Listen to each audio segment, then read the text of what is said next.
tema de hoje é o tema da continuação desse México pós-revolução, de que maneira as coisas vão se rearticulando, vão se acomodando, vão se encaixando. E eu vou chamar a atenção aqui para hoje para certas tônicas. Então, entrando nesse México, que como nós vimos na aula passada, atravessou um período de grandes convulsões, de uma revolução que tem origem em uma chamada a que a nação mexicana pegasse em armas contra o Porfírio Dias, e os vários grupos que respondem a essa conclamação vão depois apresentando as suas próprias bandeiras, as suas próprias expectativas, e esses grupos disputam entre si, a revolução vai se prolongando até que, de uma certa maneira, há um grupo que prevalece, que consegue articular a promulgação de uma nova Constituição para o México em 1917. E essa Constituição é uma Constituição que, como nós vimos, embora ela tenha sido o resultado de o projeto, as articulações levadas adiante por um certo grupo que prevaleceu sobre os demais no curso da Revolução, a despeito disso, a Constituição incorporava demandas que diziam respeito a outros grupos que também haviam participado daquele grande movimento revolucionário. Ou seja, a Constituição também expressava um esforço de integração, de incorporação de novas demandas a esse grande plano da política nacional e, ao mesmo tempo, reconhecendo como interlocutores políticos que deveriam ser levados em conta camponeses, operários, enfim, grupos que até então tinham um lugar mais marginalizado na composição política da nação mexicana. Então, a Constituição inaugura, do ponto de vista das leis, do ponto de vista normativo, inaugura uma nova era para o México. E a questão é de que maneira essa dimensão normativa se traduziu efetivamente em práticas, em políticas públicas que fossem ao encontro das normas já postuladas, fixadas na Constituição de 17. Então, um primeiro momento nesse processo é um momento, como eu já havia antecipado a vocês na aula passada, de muitas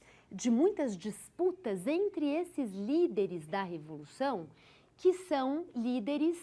que de alguma forma estiveram unidos contra o Zapata, contra o Pancho Villa, contra o Huerta, mas que, uma vez também consolidados na liderança, disputam entre si. Então, de um lado, o Venustiano Carranza, que havia se tornado presidente do México com esse desfecho da Revolução, e, de outro lado, o Obregón, que chega à presidência da República logo após o Carranza e também, na verdade, em virtude da morte do Carranza, do assassinato do Carranza. Então, essas disputas vão se manifestar já de imediato com o fim da Revolução Mexicana e elas atravessam os anos 20. Então, o Obregón se torna presidente da República, o seu sucessor foi o Plutarco Elías Calles, e o Plutarco Elías Calles governa o México durante um mandato e depois, nas eleições seguintes, o Obregón volta a se candidatar, Plutarco Elías Calles, ele volta a se candidatar, mas termina assassinado por um homem ligado ao movimento dos cristeiros, ao movimento de reação dos católicos contra o Estado mexicano. Esse homem chamado José de León Toral. E com a morte do Obregón, o Calles consegue se impor como uma figura muito poderosa, muito influente nesse Estado mexicano, então, que se estava organizando depois da Revolução, e ele consegue controlar a cena política nos anos que se seguiram, ou seja, após o seu mandato como presidente, ele consegue fazer sucessores que são pessoas ligadas a ele, que são pessoas subordinadas à sua autoridade política, e esse período de fim dos anos 20 e início dos anos 30, em que a figura do Calles é uma figura política central, é conhecido como o período do Maximato. O período do Maximato, que, portanto, é um momento em que existe realmente um grupo que se consolida no poder, que de alguma forma orquestra a reestruturação desse Estado mexicano e, ao mesmo tempo, é justamente desse ambiente controlado pelo Calles, desse ambiente de autoridade, enfim, alguém que ali consegue ir puxando os fiozinhos para fazer os sucessores, é desse contexto que também surge a figura de uma nova liderança política que, no final das contas, a despeito de ter chegado ao poder com o apoio do Calles, termina rompendo com o Calles e também pondo fim ao Maximato e a essa era de influência do Plutarco Elias Calles. E essa figura foi Lázaro Cárdenas. Lázaro Cárdenas, que chega à presidência do México no ano de 1934 e que representa, a partir daí, um novo momento com características específicas nessa história do Estado mexicano pós-revolução. Ele vai governar o México entre 1934 e 1940 e, uma vez eleito presidente da República, o Cárdenas logo dá sinais de que ele pretende se afastar do Calles e ele vai marcando essa diferença e acaba, no final de contas, conseguindo que o Calles se retirasse da vida política. Então, quando a gente pensa esse momento da história do México pós-revolução, nós temos um primeiro momento em que as lideranças diretamente ligadas ao confronto militar da Revolução Mexicana, como Carranza e como Obregón, assumem a frente da reconstrução desse Estado. Depois, o Calles, também ligado a esse grupo, mas já buscando uma luz própria ao sol, se impõe,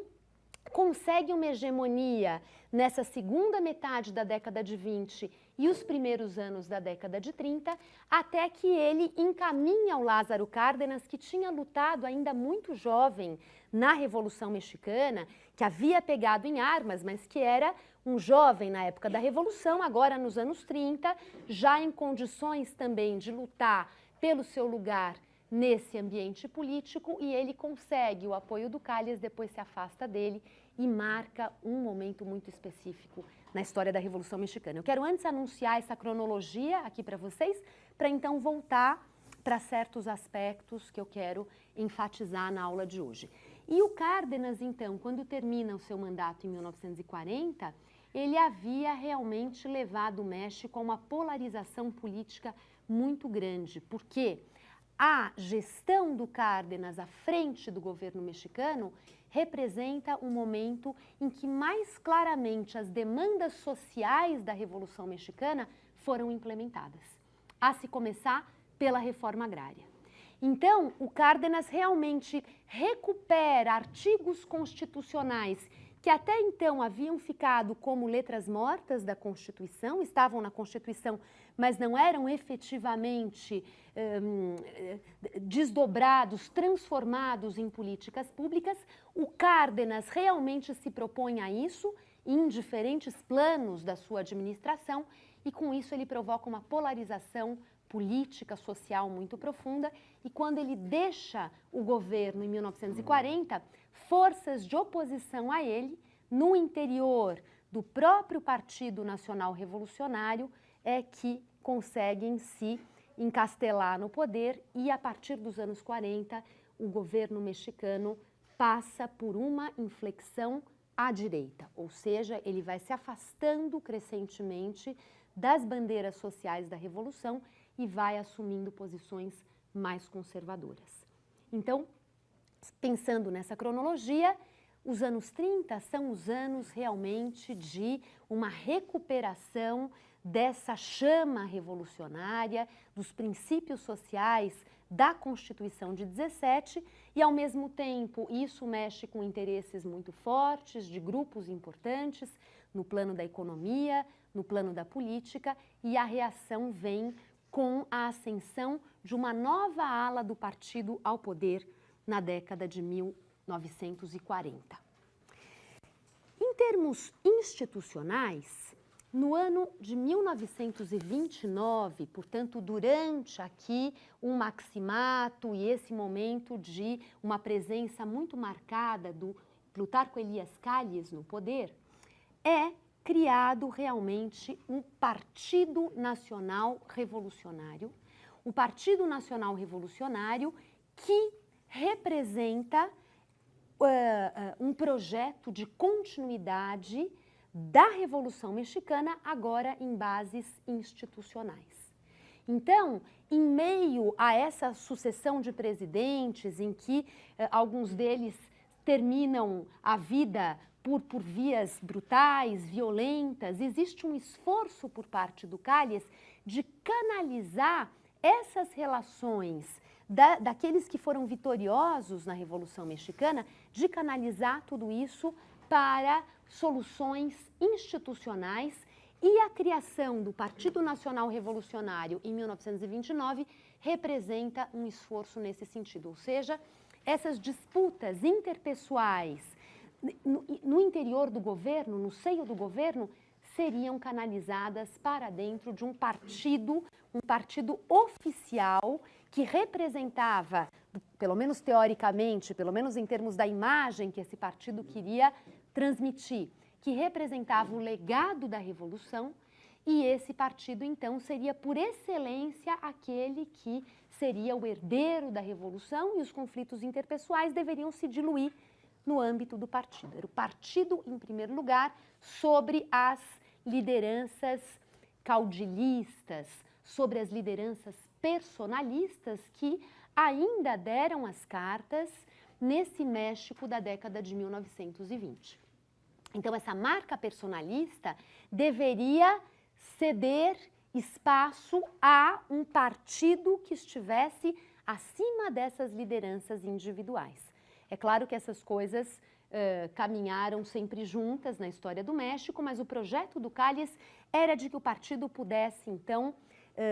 trazer para si e resolver essas disputas interpessoais em bases mais institucionais. E o Partido Nacional Revolucionário recebeu um novo nome no ano de 1938, durante a gestão do Cárdenas, durante a gestão do Lázaro Cárdenas, e ele passou a se chamar o Partido da Revolução Mexicana, PRM. E o batismo desse partido com um novo nome, naturalmente, que traduzia ajustes políticos e institucionais que Lázaro Cárdenas procurava desenvolver durante o seu governo. E no ano de 1946, novamente, esse partido foi rebatizado pelo nome através do qual ele é mais conhecido hoje em dia, porque é o nome que chegou a nós, que é o nome PRI, o Partido Revolucionário Institucional. Isso em 46. Ou seja, o PRI, na verdade, é o mesmo partido que foi criado pelo Calles lá no final dos anos 20, como representante desse legado da Revolução e, ao mesmo tempo, como um esforço de absorver os conflitos interpessoais e levá-los para uma arena mais institucionalizada. E esse PRI acabou sendo, por décadas na história do México, o partido que ocupou a presidência da República. O partido. E voltou, né? Aí houve um interregno, houve um intervalo em que um outro partido foi eleito, né, pela primeira vez desde a Revolução, e agora o PRI voltou ao poder. Quer dizer, o PRI não deixou de existir e continua tendo um fôlego extraordinário na vida política mexicana, mas ele deixou de ter o monopólio sobre o poder que ele manteve ao longo de várias décadas. E ao longo desse período, dessas décadas em que o PRI sempre ganhava as eleições, Havia disputas internas para se escolher o candidato à sucessão, mas uma vez escolhido esse candidato à sucessão, todas as condições concorriam para que esse candidato, de fato, fosse eleito. Ou seja, eram eleições bastante controladas, eram eleições com pouca transparência, enfim. Todo esse questionamento foi também aparecendo na sociedade mexicana, especialmente a partir dos anos 50, dos anos 60, e é o que também se reflete na maneira pela qual os historiadores passaram a interpretar a Revolução Mexicana, que foi uma coisa que nós comentamos no final da aula passada, né? Ou seja, essa desilusão com os resultados da Revolução Mexicana se traduziu também em perspectivas mais críticas nas interpretações historiográficas acerca da Revolução.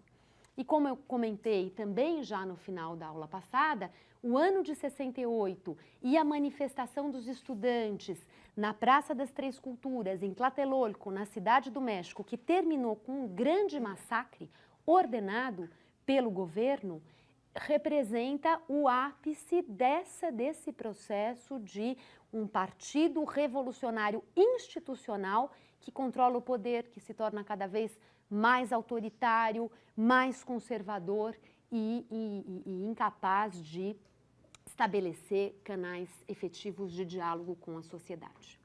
Bom, então, pensando em termos da cronologia, das tônicas, dos grandes momentos dessa história do México pós-revolucionário, esses marcos que eu expus a vocês são marcos importantes. E agora eu quero falar um pouquinho mais sobre alguns aspectos específicos. O primeiro deles diz respeito à organização dos trabalhadores operários, dos trabalhadores urbanos, dos trabalhadores que haviam também sido interlocutores, sobretudo do Carranza durante a Revolução Mexicana e que foram também, de alguma forma, contemplados pela Constituição de 17, que previa a promulgação de leis trabalhistas, de uma série de instrumentos para se regulamentar as relações de trabalho no México. E isso se traduziu, nos anos 20, com um esforço de criação de grandes centrais sindicais. Então, nos anos 20, surge a CROM, a Confederação Regional Operária Mexicana, e essa confederação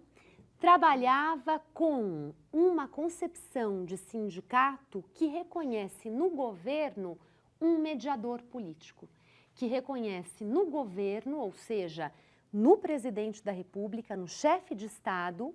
uma instância de promoção de um pacto social entre trabalhadores e empregadores, entre trabalhadores e empresários. E o Estado se colocando, então, como aquele que busca harmonia social, aquele que busca esse pacto social e que vai procurar, então, promover o diálogo, o acordo, um meio termo de concessões aos interesses de um lado para o outro, para que as partes pudessem, então, se conciliar. E essa perspectiva do Estado, então, como um mediador dos conflitos sociais, é uma perspectiva que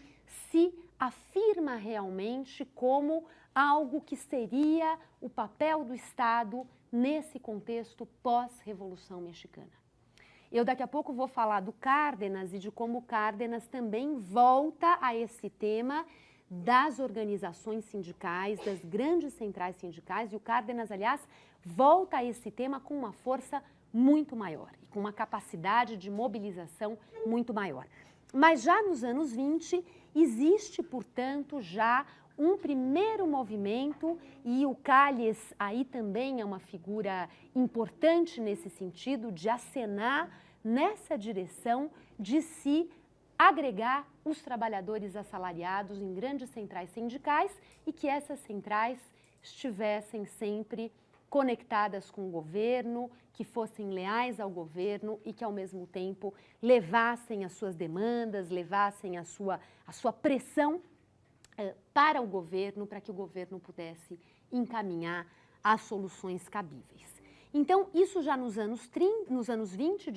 se anuncia, e o mesmo ocorre em relação à população rural. Então, no ano de 1933, há iniciativas nos anos 20, mas em 33, antes ainda do Cárdenas chegar ao poder, é criada uma Confederação Geral dos Operários e Camponeses. E essa CGOM, essa Confederação Geral dos Operários e Camponeses, ela já acaba sendo regida por um homem chamado Vicente Lombardo Toledano, que foi, algum tempo depois, o grande interlocutor entre Lázaro Cárdenas e esse ambiente sindical. O Vicente Lombardo Toledano é alguém que nos anos 20 está em um lugar secundário, em um lugar menos importante. Há outras lideranças que realmente se consolidam nos anos 20, mas no início dos anos 30, o Vicente Lombardo Toledano já vai ampliando a sua influência, o seu poder de interlocução, e ele então se torna um aliado importante do Lázaro Cárdenas nesse terreno. Vicente Lombardo Toledano. Alguém com quem o Cárdenas conta para estabelecer essa ponte entre o governo e os trabalhadores, tanto urbanos quanto rurais. Sobre esse tema dos sindicatos, das dinâmicas de funcionamento desses sindicatos, das relações entre sindicato e governo, das articulações entre sindicato, governo e as classes empresariais, há uma bibliografia grande, uma bibliografia muito bem fundamentada, de muita qualidade. Então, para quem se interessa sobre por história sindical, realmente esse é um momento muito estudado da história do México, porque aí estavam se estruturando relações entre trabalhadores e sindicatos, que era uma coisa razoavelmente recente na história da América Latina de maneira geral e do México aqui em particular. Ou seja, no início dos anos 20, nós temos movimentos grevistas importantes no Brasil, na Argentina, na Bolívia, também no México, e os anos 20, os anos 30 são anos em que esses sindicatos vão, em vários países, ganhar um papel preponderante, e muitas vezes os governos desses períodos em diferentes países da América Latina enxergaram aí um canal importante para se estabelecer essa relação com as massas, para se estabelecer essa relação com os setores populares que passavam a ser interlocutores nos vários países. Né? No caso do México, a coisa vem à tona com muita clareza e muito rapidamente por conta da Revolução Mexicana. Em outros países, o timing foi outro, mas também essa questão se colocou. Nós vamos falar desse assunto, por exemplo, em relação à Argentina peronista. Vocês bem sabem que o tema da relação entre governo e sindicatos na Argentina peronista foi fundamental, né? E já antes do Perón, no governo da União Cívica Radical, também há esse esforço de se limar as relações entre governo e sindicatos, e os sindicatos que nunca quiseram se render a isso, nunca quiseram se alinhar ao governo, que procuram também boicotar essas relações. Enfim, esse é um capítulo importante da história latino-americana nos anos que nós estamos aqui estudando, nos anos 10, nos anos 20, nos anos 30. E no México, então, por conta da força desse Estado que reclamava para si uma legitimidade no sentido de representar os setores populares, porque era um Estado que havia emergido da Revolução, é claro que mais do que nunca essa solução se coloca como uma solução quase que natural, né? E era uma questão de se definir de que maneira concreta ela ganharia corpo no México. Então, o Vicente Lombardo Toledano vai se projetando nesse âmbito como a principal liderança sindical nos anos 30 e no período do Lázaro Cárdenas.